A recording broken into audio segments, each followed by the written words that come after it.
Hello everyone, स्वागत है आप सभी का math and magic tips YouTube channel में। फ्रेंड्स, आज की इस वीडियो सीरीज में हम लोग पढ़ने जा रहे हैं कि दिए गए समीकरणों को प्रतिस्थापन विधि के माध्यम से कैसे सॉल्व किया जाता है। बहुत सारे ऐसे छात्र या छात्राएं हैं जिनको प्रतिस्थापन विधि से दो चर वाले रैखिक समीकरणों को सॉल्व करने के लिए दे दिया जाता है, तो उन सभी छात्राओं को ये समीकरण समझ में नहीं आता है कि इसे हम लोग कैसे सॉल्व करने वाले हैं। तो हालांकि आज की इस वीडियो सीरीज में हम लोग एक दो नहीं बल्कि पूरे 4 समीकरणों को सॉल्व करेंगे। इसलिए चैनल पे नए होंगे तो चैनल को सब्सक्राइब करने के साथ बेल आइकन को दबा दीजिए ताकि हर वीडियो का नोटिफिकेशन आप सभी को मिल सके और आप हमारे द्वारा बनाए गए सभी वीडियो को बारी बारी से देख सके। तो चलिए फ्रेंड्स, बिना समय गवाए पहला क्वेश्चन का सॉल्यूशन कर लेते हैं। पहला सवाल में दिया गया है, यदि x + y = 14 तथा x - y = 4 हो तो दिए गए समीकरणों को प्रतिस्थापन विधि से सॉल्व कीजिए। तो यहाँ पे देखिएगा, तो ये आपका समीकरण फर्स्ट हो जाएगा, आपका ये सेकंड समीकरण है, यानी समीकरण नंबर 2 है।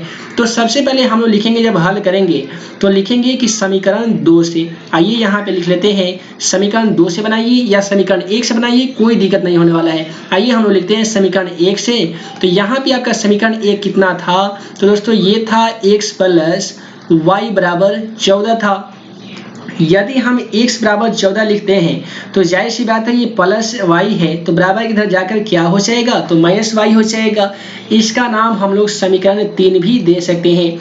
उसके बाद में हम लोग क्या करेंगे, लिखेंगे कि x का मान समीकरण 2 में रखने पर, आइए लिख लेते हैं कि x का मान समीकरण 2 में रखने पर लिख सकते हैं, या प्रतिस्थापन विधि है तो आप लिख सकते हैं x का मान समीकरण 2 में प्रतिस्थापित करने पर। अब यहाँ पे समीकरण 2 कितना है हमारा? तो वो है दोस्तों x - y = 4 है। अब x के बदले में हम लोग लिखने वाले हैं 14 - y, चूंकि x का मान कितना है तो 14 - y है, तो आप आसानी से लिख सकते हैं 14 - y, और -y को सेम टू सेम लिखिए, बराबर में 4 है उसे आप सेम टू सेम लिख सकते हैं। उसके बाद में आपका क्या होगा कि 14 को 14 लिखिएगा और -y और -y मिलकर कितना होगा? तो एक चीज याद रखिएगा, किसी भी संख्या के पहले माइनस हो या बाद में माइनस हो तो दोनों संख्याओं को हम लोग जोड़ देते हैं, लेकिन सिंबल हमारा माइनस का ही रहता है। तो इसी प्रकार से -y और -y मिलकर क्या हो जाएगा? तो -2y हो जाएगा, बराबर में 4 है। इसे हम सभी ऐसे भी लिख सकते हैं कि यदि -2y = 4 लिखते हैं तो जरा ध्यान दीजिएगा, +14y है, बराबर की तरह आकर क्या हो जाएगा? तो -14y हो जाएगा। सॉरी, यहाँ पे +14 है तो बराबर की तरह आकर ये -14 हो जाएगा। अब यहाँ पे हमें प्राप्त है -2y, तो यहाँ पे लिख सकते हैं -2y बराबर, अब 4 में से 14 घटाएंगे तो जाहिर सी बात है -10 बचेगा। अब ये माइनस से माइनस कट जाएगा। अब हम लिखेंगे y = 10, तो 2 यहाँ पे मल्टीप्लिकेशन अर्थात गुना में था, बराबर की तरफ जाकर ये भाग में हो जाएगा।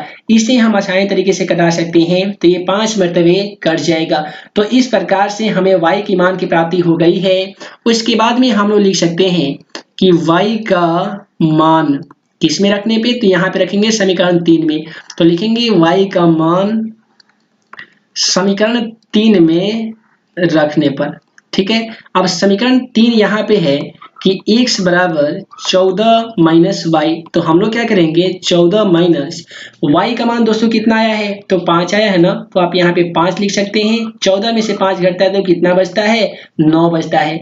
तो इस प्रकार से x का मान हमारा 9 आ गया है और y का जो मान है वो 5 आ गया है। तो दिए गए समीकरणों को हम लोग आसानी तरीके से सॉल्व कर लिए हैं। आइए इसी प्रकार से अगला सवाल को देख लेते हैं। अगला सवाल में भी 2 समीकरण दिया गया है। 8x + 5y = 9 दिया गया है, 3x + 2y = 4 दिया गया है। तो पिछले वाले क्वेश्चन के जैसा हम लोग लिखेंगे समीकरण 1 से। आइए यहाँ पे लिख लेते हैं कि समीकरण 1 से।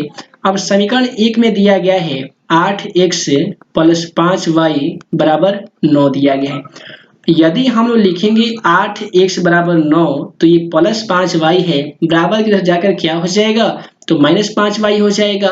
इसे हम सभी ऐसे भी लिख सकते हैं, यदि x = 9 - 5y लिखते हैं तो 8 यहाँ पे गुना में है, बराबर की तरफ जाकर ये क्या चीज में हो जाएगा? तो भाग में हो जाएगा। तो इस प्रकार से हमारा x का मान आ गया है और ये हमारा समीकरण 1 था। दी गई समीकरण दूसरा हमारा 2 है और ये जो हमारा समीकरण बना है ये 3 बन गया है। अब हम लोग लिख सकते हैं कि x का मान समीकरण 2 में रखने पर, समीकरण 2 में रखने पर, ठीक है। अब यहाँ पे हम लोग समीकरण 2 को लिखने वाले हैं। अब समीकरण 2 दिया गया है 3x + 2y = 4। आइए लिख लेते हैं 3x + 2y = 4। 3x + 2y = 4 है। अब हम लोग क्या करेंगे, 3 को 3 लिखेंगे, x के बदले में लिखने वाले हैं 9 - 5y / 8। आइए लिख लेते हैं 9 - 5y और बटा में 8 है। उसके बाद में जो +2i है इसे हम लोग सेम टू सेम लिखेंगे, 2i को 2i बराबर में कितना है दोस्तों, तो बराबर में 4 है। उसके बाद वाले स्टेप में हम लोग क्या करेंगे, चाहे तो आप यहाँ पे मल्टीप्लिकेशन कर सकते हैं, क्योंकि ये 3 से तो 8 कटने वाला नहीं है, तो 9 में 3 से गुणा करते हैं तो जाहिर सी बात है 9 त्रिका 27 होता है। उसके बाद में -3 में 5 से गुणा करते हैं तो 5 तिया 15y हो जाता है। और उसके बाद में यहाँ पे +2i है बराबर में 4 है, और इसके बटा में कितना था, तो इसके बटा में 8 था। उसके बाद वाले स्टेप में हम लोग क्या करेंगे कि 2y के नीचे हम लोग 1 लिखेंगे और इसका एलसीएम लेकर आसानी तरीके से सॉल्व कर देंगे। तो दोस्तों जैसा कि आप सभी देख पा रहे हैं यहाँ पे हम लोग 8 और 1 का एलसीएम लेंगे, ठीक है। तो 8 और 1 का एलसीएम कितना होता है, तो जाहिर सी बात है 8 होता है। तो जब 27 - 5y में यदि आप 8 से भाग लगाते हैं तो कोई परिवर्तन आपका नहीं होगा। यहाँ पे 27 - 15y को सेम टू सेम आप यहाँ पे लिख सकते हैं।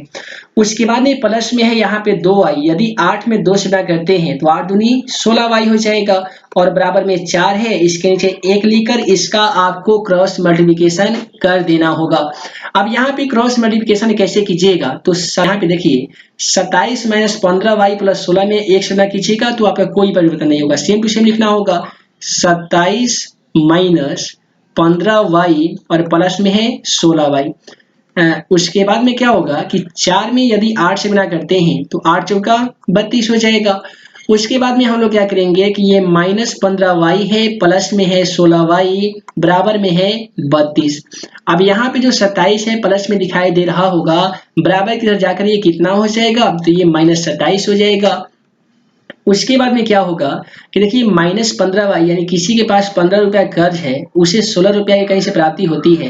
कर्जदार को अगर वो 15 रुपया दे भी देगा तो अभी भी उसके पास 1 रुपया बचेगा, यानी 1 y बचेगा, जिसे हम लोग केवल y भी लिख सकते हैं। और यहाँ पे 32 में से 27 घटा लेंगे तो जाहिर सी बात है 5 आ जाएगा। तो इस प्रकार से हमें y की मान की प्राप्ति हो गई है। अब हम लोग लिखेंगे कि y का मान समीकरण 3 में रखने पर, समीकरण 3 में रखने पर या 3 में प्रतिस्थापित करने पर। अब समीकरण 3 जो यहाँ पे दिखाई दे रहा होगा कि x बराबर 9 - 5y / 8 था, तो आइए लिख लेते हैं x बराबर 9 - 5y / 8 दिखाई दिया था। अब हम क्या करेंगे कि 9 - 5 गुने यहाँ पे y का मान कितना रखने वाले हैं, तो 5 रखने वाले हैं, और बटा में 8 है। इसे आप सभी ऐसे भी लिख सकते हैं कि 9 - 5 में 5 से गुणा करके देख लीजिए 25 होगा। उसके बाद में बटा में 8 है। अब 9 में से 25 को घटा लीजिएगा तो जाहिर सी बात है ये -16 बचेगा और बटा 8 बचेगा, और 8 दूनी 16 यानी कट के -2 आ जाएगा। तो इस प्रकार से x का जो मान आ गया है वो -2 आया है, और y का जो मान आ गया है वो 5 आया है। तो इस प्रकार से हम लोग समीकरण 2 को भी सॉल्व कर लिए हैं। आइए अगला सवाल रोमन नंबर 3 को देख लेते हैं। अगला जो सवाल है ये काफी इंपॉर्टेंट है मैट्रिक एग्जाम के दृष्टिकोण से। यहाँ पे दिखाई दे रहा होगा कि √2x + √3y = 0 तथा √3x - √8y = 0 को प्रतिस्थापन विधि से सॉल्व कीजिए। तो हम लोग क्या करेंगे, सबसे पहले लिखेंगे कि समीकरण 1 से, समीकरण 1 आपका क्या करता है कि √2x, आइए लिख लेते हैं √2x, और प्लस में दिया गया है √3y = 0। इसे हम सभी ऐसे भी लिख सकते हैं कि यदि देखिए यहाँ पे समीकरण 1 नहीं बल्कि हम लोग समीकरण 2 से बना रहे हैं, ठीक है। हालांकि 1 से भी आप बना सकते हैं आसानी तरीके से, लेकिन हम लोग इस वीडियो में समीकरण 2 से सॉल्व करेंगे। तो यहाँ पे लिख लेंगे समीकरण 2 से, और समीकरण 2 जो हमारा है वो कर रहा है √3x - √8y बराबर में है 0। इसे अगर हम लोग लिखते हैं √3x बराबर 0 लिखते हैं तो -√8y जो है बराबर की तरफ जाकर ये +√8y हो जाएगा। यदि x बराबर लिखते हैं रूट अंडर 8y, तो रूट अंडर 3 यहाँ पे गुना में है, बराबर की तरफ जाकर भाग में हो जाएगा, जो कि हमारा समीकरण 3 बन जाएगा। ये हमारा समीकरण 1 था, ये हमारा समीकरण 2 था, और ये हमारा समीकरण कितना आ गया है, तो 3 आ गया है। उसके बाद में हम लोग लिखेंगे कि x का मान समीकरण 1 में प्रतिस्थापित करने पे या समीकरण 1 में रखने पर। तो समीकरण 1 हमारा यहाँ पे क्या कर रहा है कि रूट अंडर 2x, आइए लिख लेते हैं, root under 2x plus root under 3y बराबर में 0 था। तो अब क्या कीजिएगा कि रूट अंडर 2 को सेम टू सेम लिखिए, और x के बदले में आपको लिखना होगा रूट अंडर 8y, और बटा में लिखना होगा रूट अंडर 3, और प्लस में यहाँ पे रूट अंडर 3y को सेम टू सेम लिखिए, बराबर 0 को सेम टू सेम आप लिख सकते हैं। उसके बाद में क्या होगा कि आपको क्रॉस मल्टीप्लिकेशन करना होगा, यानी रूट अंडर 2 में रूट अंडर 8 से गुना कीजिएगा, तो जाहिर सी बात है कितना हो जाएगा, तो रूट अंडर 16y हो जाएगा। और बटा में कितना है, तो दोस्तों बटा में रूट अंडर 3 है, इसको जेम करते हैं उतार दीजिए, और प्लस में यहाँ पे रूट अंडर 3y है, इसके नीचे 1 ले लीजिए, और बराबर में 0 है। इसके बाद में हम लोग क्या करेंगे कि यहाँ पे देखिएगा रूट अंडर 16y दिया गया, आप सभी को मालूम होगा कि रूट अंडर 16 का वर्गमूल कितना होता है, तो 4 होता है ना, तो आप यहाँ पे 4y लिख सकते हैं, और प्लस में यहाँ पे है रूट अंडर 3y, तो आप यहाँ पे रूट अंडर 3y भी लिख सकते हैं। और बटा में हमारा कितना था, तो दोस्तों 3 था, तो यहाँ पे हम लोग 3 लिख देंगे, और बराबर में जो है वो 0 आ रहा था, तो हम इसे ऐसे क्रॉस मल्टीप्लिकेशन करेंगे, तो 4y plus root under 3y में 1 से न करेंगे तो हमारा सेम टू सेम होगा, 4y plus root under 3y बराबर 3 में 0 से गुना करेंगे तो ये हमारा 0 बन जाएगा। अब दोनों में देखिएगा तो यहाँ पे आपको y कॉमन मिलेगा, तो दोनों में से हम लोग y को कॉमन कर लेंगे, तो यहाँ पे बचेगा 4 प्लस रूट अंडर 3 बचेगा, बराबर में 0। अब जरा ध्यान दीजिएगा, यदि y बराबर हम लोग 0 लिखते हैं, y बराबर यदि हम लोग 0 लिखते हैं तो ये तो गुना में है, 4 प्लस रूट अंडर 3 ये भागा में आ जाएगा, 4 प्लस रूट अंडर 3, और ये भी कट के हमारा 0 आ जाएगा। इससे हमें ये पता चल रहा है कि y का जो मान है वो 0 आ रहा है। उसके बाद में हम लोग क्या करेंगे कि पिछले वाले क्वेश्चन के जैसा लिखेंगे कि y का मान समीकरण 3 में रखने पर, या आप ऐसे भी लिख सकते हैं कि y का मान रखने पर। अब y का मान आपको समीकरण 3 यहाँ पे दिखाई दे रहा होगा कि x बराबर था रूट अंडर 8y और बटा में था रूट अंडर 3, यहीं पे आपको y का मान लियाकर रख देना होगा। आइए यहाँ पे y का मान हम लोग रख देते हैं, तो यहाँ पे लिखेंगे रूट अंडर 8 और गुने y की जगह पे हम लोग 0 लिखेंगे और बटा में रूट अंडर 3 हो जाएगा। ये भी कटा छटाकर कितना आ जाएगा, तो 0 आ जाएगा। तो इस प्रकार से x का मान हमारा जो आया है वो भी 0 आ गया है और y का मान भी 0 आ गया है। उम्मीद है यह क्वेश्चन का सलूशन भी आपको समझ में आ ही गया होगा। तो आइए फ्रेंड्स, इसी प्रकार से हम लोग अगला सवाल को देख लेते हैं। ये भी सवाल आपके एग्जाम के दृष्टिकोण से काफी ही इम्पोर्टेंट है। दोस्तों, जैसा कि आप सभी मोबाइल स्क्रीन पे अगला सवाल देख पा रहे हैं, अगला जो सवाल है हमारा वो इस प्रकार से दिया गया है। चलिए हम अगला सवाल देख लेते हैं। और अगला जो सवाल है इस प्रकार से दिया गया है रोमन नंबर 4 में कि 3x माइनस 5y बराबर 20 तथा x प्लस 2y बराबर 3 हो तो इसे प्रतिस्थापन विधि से सॉल्व कीजिए। तो हम लोग क्या करेंगे, लिखेंगे समीकरण 1 से। तो समीकरण 1 हमारा क्या कहता है कि 3x माइनस 5y बराबर 20 है, तो हम लोग लिखेंगे 3x माइनस 5y बराबर 20 लिखेंगे। इसे यदि हम लोग ऐसे लिखते कि 3x बराबर 20, तो ये माइनस 5y है, बराबर की इधर जाकर ये क्या हो जाता, तो प्लस 5y हो जाता। यदि हम लोग x बराबर लिखते 20 प्लस 5y, तो 3 यहाँ पे जो गुना में दिखाई दे रहा होगा ये भाग में आ जाता। तो इस प्रकार से हमें x की मान की प्राप्ति हो जाती। लेकिन यहाँ पे हम लोग समीकरण 1 या 2 से कोई से बना सकते हैं, ठीक है। तो यहाँ पे हम लोग क्या करते हैं, लिख देते हैं कि x का मान समीकरण 2 में रखने पर, या आप y का मान भी यहाँ पे निकाल के समीकरण 2 में रख सकते हैं। तो आइए हम लोग y का मान निकाल के देखते हैं कि इस प्रकार से हम लोग कैसे सॉल्व करेंगे। तो हम लोग यहाँ पे लिखेंगे माइनस 5y बराबर 20, तो ये प्लस 3x दिखाई दे रहा होगा, तो ये माइनस 3x हो जाएगा, माइनस 3x। यदि y बराबर लिखते हैं 20 माइनस 3x, तो माइनस 5 गुना में है, बराबर की तरफ जाकर माइनस 5 भाग में हो जाएगा। इसके बाद में हम लोग लिखेंगे कि y का मान समीकरण 2 में रखने पर, ठीक है, समीकरण 2 में रखने पर या 2 में प्रतिस्थापित करने पर। तो समीकरण 2 हमारा क्या कहता है कि x प्लस 2y बराबर 3 हो, x प्लस 2y बराबर 3 हो। तो x को आप सेम टू सेम लिखेंगे, 2 कोष्ट y का मान यहाँ पे आपको लिखना होगा। तो y का मान देख लीजिए, y का जो मान है वो कितना है, तो उसको ये है 20, ये जो -5 है आप इसे ऊपर ही भेज सकते हैं, तो ये हो जाएगा -20 अब प्लस हो जाएगा 3x, क्योंकि इसमें अगर देखिए -5 है तो ये माइनस हो जाएगा, माइनस माइनस ऊपर वाला प्लस हो जाएगा और नीचे वाला जो माइनस है ये +5 हो जाएगा और यहाँ पे आप बराबर में 3 लिख सकते हैं। उसके बाद में हम क्या करेंगे कि x प्लस इसमें मल्टीप्लिकेशन करेंगे, 20 में 2 से गुना करेंगे तो ये कितना हो जाएगा, तो ये 40 हो जाएगा, लेकिन ये जो प्लस है ये हमारा माइनस हो जाएगा। यहाँ पे हम लोग लिख सकते हैं 40 माइनस। अब देखिए 2 में 3 से गुना करते हैं तो 2 तिहाई 6 होता है, तो आप यहाँ पे 6x भी लिख सकते हैं और बटा में 5 का ज्यों का त्यों लिखिए और बराबर में 3 है। उसके बाद में आप क्या करेंगे कि यहाँ पे आप लिख सकते हैं कि 5x -40, देखिए इसमें हम लोग क्रॉस मल्टीप्लिकेशन कर रहे हैं ऐसे इस प्रकार से, 5 में 1 से गुणा कीजिएगा तो 5x हो जाएगा।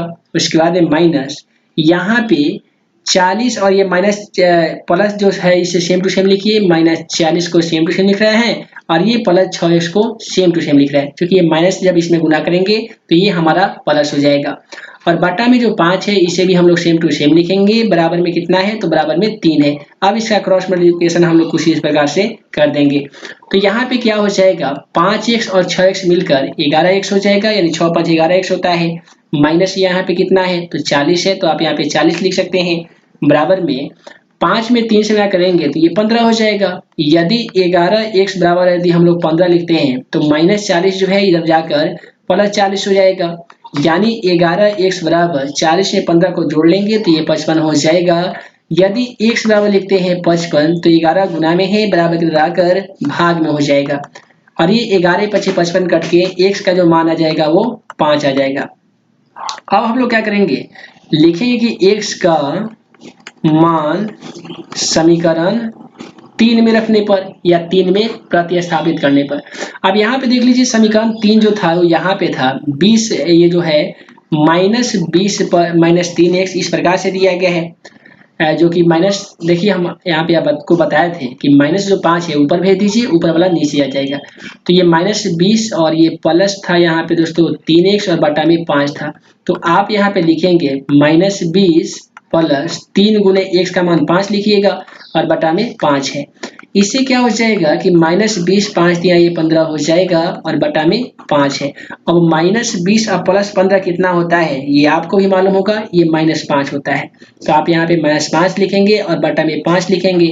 दोनों को एक दूसरे से जब कटा दीजिएगा तो जो y का मान आ जाएगा वो कितना आएगा, -1 आ जाएगा। यानी आप कह सकते हैं कि x का मान हमारा 5 आ गया है और y का मान हमारा -1 आ गया है। इस प्रकार से दिए गए हम लोग समीकरणों को आसानी तरीके से सॉल्व कर लिए हैं। उम्मीद है आप सभी को इसका भी सॉल्यूशन समझ में आ गया होगा। आगे आने वाली वीडियो सीरीज में हम आप सभी को बताएंगे कि दिए गए समीकरणों को विलोपन विधि से, ब्रज गुणनखंड विधि से या गुणनखंड विधि से, द्विघाती सूत्र से, ग्राफीय विधि से, ब्रज गुणनखंड विधि के साथ साथ और भी जितने भी विधियां हैं उसके माध्यम से आप सभी कैसे सॉल्व कर सकते हैं, सभी का बारी बारी से वीडियो लेक्चर देखने के लिए चैनल पे नए होंगे तो सब्सक्राइब करने के साथ बेल आइकन को दबा दीजिए ताकि हर वीडियो का नोटिफिकेशन आप सभी को समय समय से मिल सके। तो हम जल्द मिलेंगे अगले वीडियो में लेटेस्ट न्यूज अपडेट के साथ, तब तक के लिए वीडियो के लिए बहुत बहुत धन्यवाद।